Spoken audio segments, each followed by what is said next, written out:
Hello everyone, classical homeopathy physician ইউটিউবে channel থেকে সবাইকে ওয়েলকাম। পিসিওডি প্রেগনেন্সি কি পসিবল? পিসিওডি হয়েছে প্রচুর পেশেন্ট আমাদেরকে বলে তার জন্য কি প্রেগনেন্সি সম্ভব? ইয়েস, ডেফিনেটলি সম্ভব।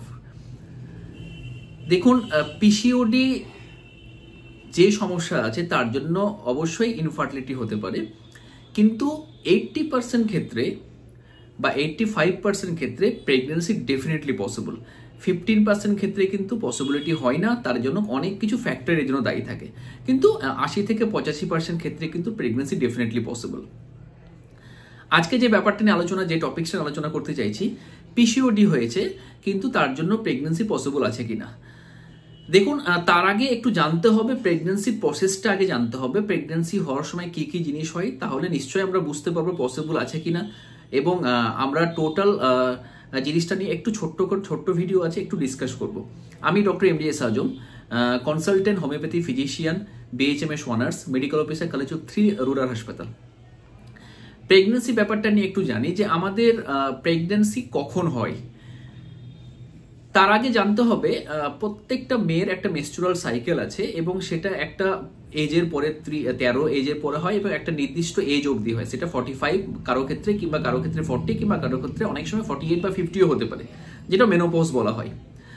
তো এই এজের মধ্যে, যেটা মেনার্কি থেকে শুরু করে মেনোপজাল এজের মধ্যেই প্রেগনেন্সি পসিবল।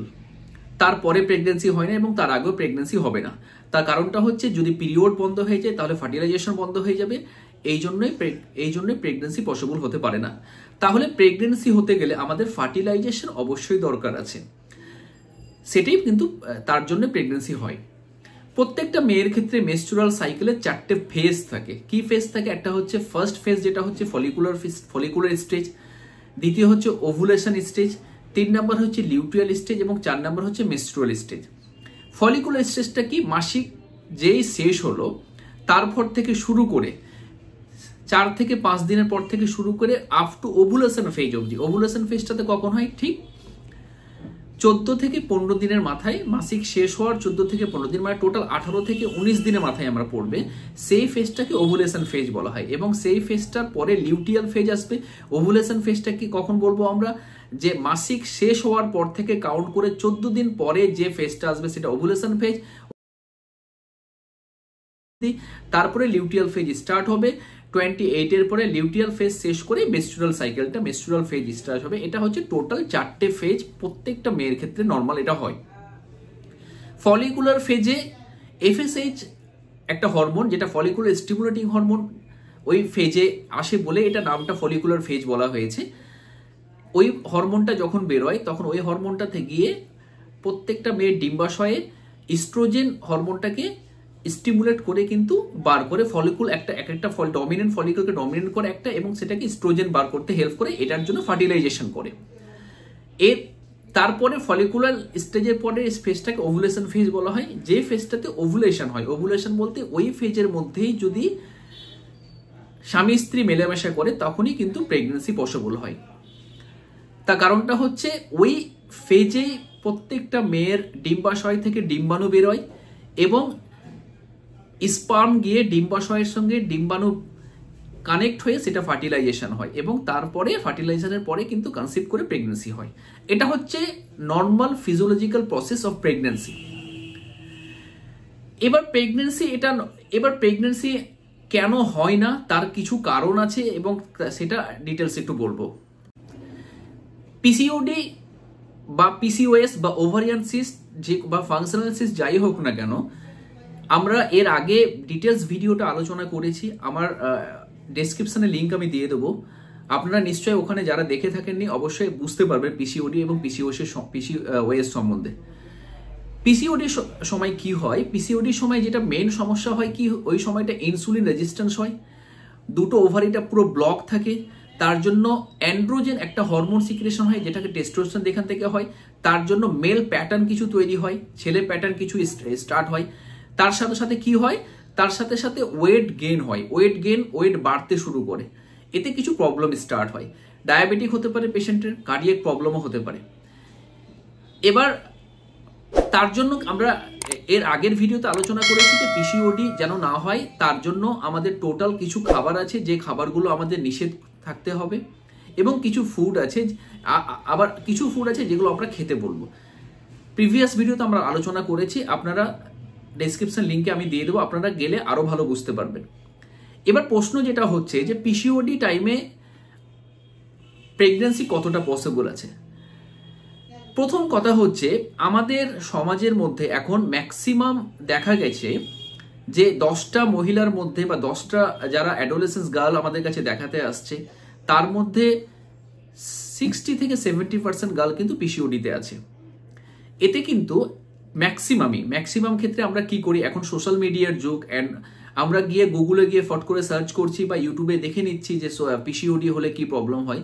প্রথম যে সমস্যাটা হচ্ছে আমাদের স্ট্রেস এবং অ্যাংজাইটি স্টার্ট হয়ে যাচ্ছে আফটার ম্যারেজ। হঠাৎ করে হয়তো এটা আমরা আগে থেকে দেখতে পাচ্ছি, ম্যারেজের পরে আর স্ট্রেসটা আমাদের আরো বাড়ছে। এতে কি হয়, স্ট্রেস বাড়ছে এই জন্যই যে আমার প্রেগনেন্সি আসবে কি আসবে না এই জিনিস নিয়ে একটু ভাবতে শুরু করে। বেসিক্যালি কি হয়, পিসিওডি হওয়ার জন্য একটা ওবেসিটি থাকে এবং ইনসুলিন রেজিস্ট্যান্সের জন্য এটা হয়। তো এতে কি হয়, আর একটা ফ্যাক্টর হয়, ওবেসিটি হওয়ার জন্য সব থেকে বড় সমস্যা যেটা হয় এক্সেস ইস্ট্রোজেন এবং ইস্ট্রোজেন হরমোনটা সিক্রেশনটা বেড়ে যায়, তার সাথে সাথে অ্যান্ড্রোজেন এক্সট্রা একটা হরমোন সিক্রেশন বাড়ে।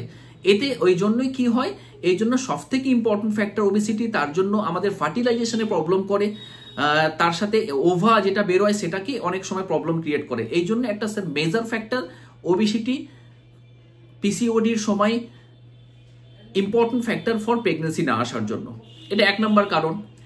দ্বিতীয় যেটা হচ্ছে স্ট্রেস এবং অ্যাংজাইটি একটা বিশাল ইম্পর্টেন্ট কারণ হয়ে দাঁড়ায়। তার কারণটা হচ্ছে আমরা ম্যাক্সিমামই যখন গুগলে সার্চ করি পিসিওডি ইম্পর্টেন্ট ফ্যাক্টর ইনফার্টিলিটি, এতে আমাদের প্রচুর স্ট্রেস থাকে এবং প্রচুর অ্যাংজাইটি থাকে। এতে কি হয়, কর্টিজল বলে একটা হরমোন আমাদের কিন্তু সিক্রেশন হয়। কর্টিজল হরমোন সিক্রেশনের কাজ গিয়ে আমাদের ইস্ট্রোজেন হরমোনকে কিন্তু সাপ্রেসড করে। এতে ফার্টিলাইজেশনের সমস্যা আসে, সব থেকে বেশি সমস্যা ফার্টিলাইজেশনে হয়। তার জন্যই PCOD primary doesn't matter for pregnancy. PCOD যখন যাদের হয়েছে স্ট্রেস বা অ্যাংজাইটি নেওয়ার জন্যই সব থেকে বেশি, এবং তার সাথে সাথে ওবেসিটি 80% ক্ষেত্রে দায়ী প্রেগনেন্সি না আসার জন্য। আমরা যারা পিসিওডি যাদের হয়ে আছে, যদি আমরা স্ট্রেস বা অ্যাংজাইটি কমাই, বা যাদের ওবেসিটি হয়ে আছে, ওবেসিটি যদি আমরা খুব তাড়াতাড়ি কমিয়ে ফেলি, অবশ্যই একটা এক্সারসাইজ তার সাথে সাথে ডায়েট মেনটেন করে, যে ডায়েটগুলো আমরা বলেছি সেই ডায়েট মেনটেন করে যদি আমরা ওবেসিটিটা কমাই, স্ট্রেস অ্যাংজাইটি কমাই, তাহলে অবশ্যই 80 থেকে 85% চান্স প্রেগনেন্সি আসার। স্ট্রেস বা অ্যাংজাইটি নেওয়ার জন্য আরেকটা জিনিস আমাদের ক্ষেত্রে সব থেকে ইম্পর্টেন্স হয়, loss of interest of sexual intercourse. এটা সব থেকে ইম্পর্টেন্ট ক্ষেত্রে দেয়। এতে কি হয়, এটা ওভার সিক্রেশনটা কিন্তু অনেকটা কমে যেতে পারে। তো এই জন্যই কিন্তু একটা ইম্পর্টেন্ট ফ্যাক্টর হয়ে দাঁড়ায়। তার সাথে সাথে যদি এই স্ট্রেসটা যখন তার হাজবেন্ড জানতে পারে যে আমার মিসেসের পিসিওডি হয়ে আছে, বা আমার মিসেসের পিসিওএস হয়ে আছে, বা ওভারিয়ান সিস্ট যে কোনো হয়ে আছে না কেন, সেও একটা স্ট্রেসে থাকে। এতে কি হয়, এটি স্পার্ম কোয়ালিটিটা কমতে থাকে, স্পার্মে মর্টালিটি রেটটা কমতে থাকে, তার জন্যই কিন্তু ইনফার্টিলিটি হওয়ার চান্সটা কিন্তু সব থেকে বেশি থাকে। তো ওই জন্যই আমাদের প্রথম যেটা ইম্পর্টেন্ট ফ্যাক্টর, যে স্ট্রেস তার সাথে সাথে অ্যাংজাইটি অবশ্যই আমাদের বাদ দিতে হবে। তার সাথে সাথে যাদের ওবেসিটি হয়েছে এক্সারসাইজ করতে হবে, তার সাথে সাথে অবশ্যই আমাদের খাবার ডায়েট মেনটেন করতে হবে। এটা যদি আমরা পিসিওডির সময় করি তাহলে 80 থেকে 85% ক্ষেত্রে আমাদের প্রেগনেন্সি ডেফিনেটলি আসবে। বাকি 15% ক্ষেত্রে আমাদের মেডিকেশন বা মেডিসিনের ডেফিনেটলি প্রয়োজন হয়, তার সাথে সাথে আমাদের আরও কিছু মেনটেন্সের প্রয়োজন পড়ে, তাহলে অবশ্যই সেটা আমরা মানব। আর একটা ফ্যাক্টর, যে ফ্যাক্টরের জন্য আমরা দেখেছি যে ম্যাক্সিমাম টাইমে কিন্তু প্রেগনেন্সি আসে না, সেটা হচ্ছে কাপলের কিন্তু প্ল্যান অফ ইন্টারকোর্স। এটা একটা সব থেকে ইম্পর্টেন্ট থাকে। তার কারণ ম্যাক্সিমাম ক্ষেত্রে অনেক কাপল কিন্তু ভুল টাইমে ইন্টারকোর্স হয় বলে এই প্রবলেমটা অনেক সময় কিন্তু প্রেগনেন্সি না আসা বা ইনফার্টিলিটি অনেকটা কারণ হয়ে দাঁড়ায়। দেখুন, নর্মালি যেটা হয় যে একটা ওভুলেশন ফেজে ওভা বা এগ কিন্তু ওই সময় ওভারি থেকে বেরোয়, এবং তার সে ম্যাক্সিমাম 24 থেকে 48 আওয়ার্স কিন্তু বেঁচে থাকে। ওই টাইমে যদি ঠিকঠাক টাইমে যদি মিটিং ঠিকঠাক হয়, যদি ইন্টারকোর্স বা ফিজিক্যাল রিলেশন হয় স্বামী স্ত্রীর মধ্যে, তখন ওর স্পার্ম গিয়ে ওভাকে কানেক্ট করে এবং সেটা ফ্যালোপিয়ান টিউবে কানেকশন হয়। ফ্যালোপিয়াম টিউবে কানেকশন হওয়ার পরে জাইগোট ফর্ম করে ইউটেরাসে এসে তখন কিন্তু বাচ্চা কনসিভ মানে আস্তে আস্তে বড় হয় জাইগোট ফর্ম করে। এটা হচ্ছে নর্মাল প্রসেস। দেখা গিয়েছে যে যারা আফটার মেনস্ট্রুয়াল সাইকেল ডেইলি যারা ফিজিক্যাল রিলেশন করেছে তাদের ক্ষেত্রে 40 থেকে 50% চান্স প্রেগনেন্সি দেখা গিয়েছে। যারা একদিন পরপর মেলামেশা করে তাদের ক্ষেত্রে দেখা গিয়েছে যে 30 থেকে 35% চান্স প্রেগনেন্সি আসা। যারা সপ্তাহে একদিন করে মেলামেশা করে তাদের ক্ষেত্রে 10 থেকে 15% চান্স প্রেগনেন্সি আসার। তো এটা হচ্ছে নর্মাল প্রসেস। তো এই মিটিংটা অনেক সময় ভুল জায়গাতে হয় বলে এই সমস্যা কিন্তু হয়। নর্মালি কি হয়, নর্মালি আমরা জানি পিরিয়ডসের যদি 1 তারিখ পিরিয়ডস হয়, ধরুন কোনো মাসের 1 তারিখ পিরিয়ডস হলো, সেই হিসেব অনুযায়ী নেক্সট মান্থের 1 তারিখ পিরিয়ড হবে নর্মাল যদি সাইকেল থাকে। তো নর্মাল আগামী মাসের 1 তারিখ পিরিয়ড থেকে যদি 14 ডেজ মাইনাস করা যায়, সেই 14 ডেজের দিন যেই দিনটা পড়বে সেই দিনটা হচ্ছে ওভুলেশন হওয়ার সব থেকে চান্স বেশি।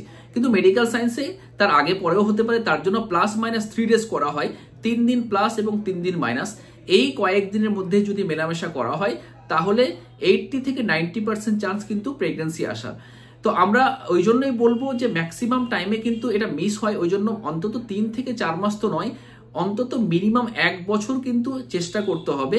1 বছরের মধ্যে যদি মেলামেশা করার পরেও যদি বাচ্চা না আসে তাহলে অবশ্যই ওই সময়টা তারপরে কিন্তু আমরা ডাক্তারের সঙ্গে কনসাল্ট করতে বলি। সাধারণত স্পার্ম সাধারণত বেঁচে থাকে 3 থেকে 7 দিন নর্মালি বেঁচে থাকে। তো যদি ওভুলেশনের একদিন আগেও মেলামেশা হয়, তারপরে যদি ওভুলেশন হয়, তবুও কিন্তু প্রেগনেন্সি বা কনসিভ অবশ্যই করতে পারে। তো এটা নর্মাল প্রসেস।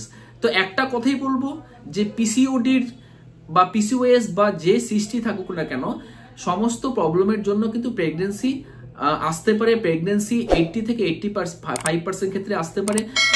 আমাদের প্রথম লক্ষ্য রাখতে হবে ওবেসিটি কমাতে হবে, তার সাথে সাথে স্ট্রেস এবং অ্যাংজাইটি সরাতে হবে, তার সাথে সাথে আমাদেরকে প্রসেস অফ ইন্টারকোর্স অবশ্যই জানতে হবে। তো আপনারা প্লিজ চিন্তা করবেন না, যারা যারা পিসিওডি নিয়ে আছে আপনারা এই প্রসেসটা ট্রাই করুন। আপনারা অবশ্যই ওবেসিটিটা কন্ট্রোল করুন, স্ট্রেস এবং অ্যাংজাইটি ডেফিনেটলি আপনারা অবশ্যই সরান, কিন্তু না হলে কোনো রকম ভাবেই প্রেগনেন্সি আসা কিন্তু সম্ভব নয়। তার কারণটা হচ্ছে আমাদের মাথায় যখনই পিসিওডি ঢুকে তখন কিন্তু আমাদের স্ট্রেস বা অ্যাংজাইটি বেড়ে যায়। তো আজকে এটুকুই বললাম, আপনারা ট্রাই করুন, আমার প্রিভিয়াস ভিডিওগুলো দেখুন, পিসিওডি নিয়ে যত ভিডিও বলেছি আপনারা দেখুন, ডেফিনেটলি আপনাদের উপকারে আসবে। সবাই ভালো থাকুন, সবাই সুস্থ থাকুন, হেলদি লাইফ লিড করুন, সবাই এক্সারসাইজ করুন। সবাইকে ধন্যবাদ।